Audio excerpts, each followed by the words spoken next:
Звичайно, піраміда у вигляді, дах зроблений у вигляді цієї піраміди, створює теж позитивний акумулятор цієї енергії з космосу, яка йде сюди, так, на Алатар, де людина стоїть і через гіпофіз її, так проходить ця енергія, людина підзаряджається. Тому що ми не жили би, якби не мали б енергії. А ми енергію беремо звідки? З рослин, з тварин, так, споживаємо їжу, потім купаємося, де б ми не вийшли, чи з бані, чи з душа, чи окунувшись в ставку, чи в озері, так, вийшовши, ми енергії. Тому що через шкіру ми отримали цю енергію. Значить. І власне, значить, так, були козаки, навіть характерники, які зараз вже люди, я так в інтернетах вже понаходив, є сонцеїди. Їм не треба їсти, так, вони власне через очі так сприймають, де сидять, медитують під час того, як сонце сходить, і коли заходить, значить, так, дивлячись на сонце, і оце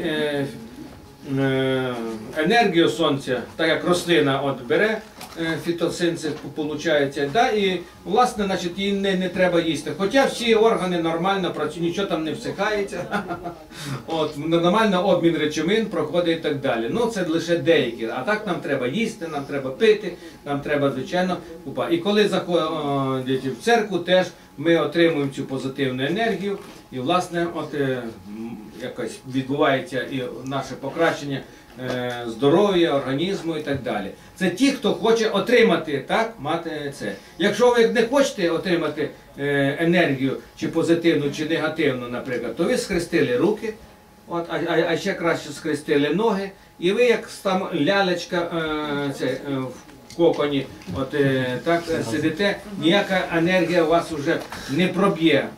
Це яйце, райце кажуть, так? Тому що ви знаходитесь як яйце, райце. Чим ви правильніше живете в системі, в космосі, в гармонії із Всесвітом, тим краще, звичайно, у вас міцніша оця шкарлупа, оце яйце-райце, що ви в ньому знаходитеся, до вас не пристає. Якщо десь ви вже порушили закони Всесвіту, так, космосу, так як кажуть християни, гріхи маєте, так, звичайно, тоді як друшляк вже пробивається це, і ці сущності, чи біси, до вас пристають і так далі.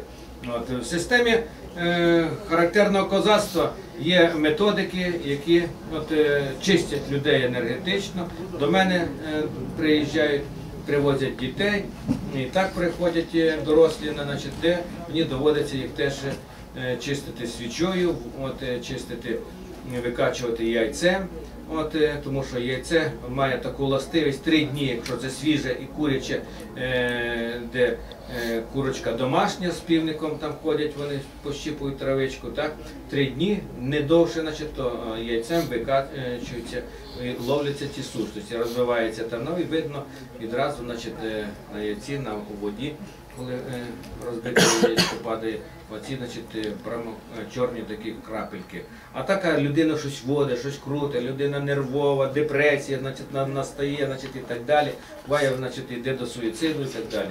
Так що тим треба знати, просто допомагати своїй подрузі, родичам чи знайомим, ну і самому, значить, не попадати цей.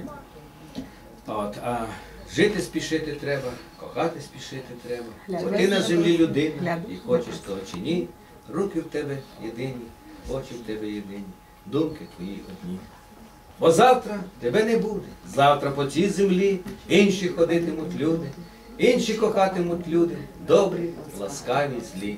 Сьогодні ж усе для тебе, озера, гаї, степи, і жити спішити треба, кохати спішити треба. Глядиш, не проспи.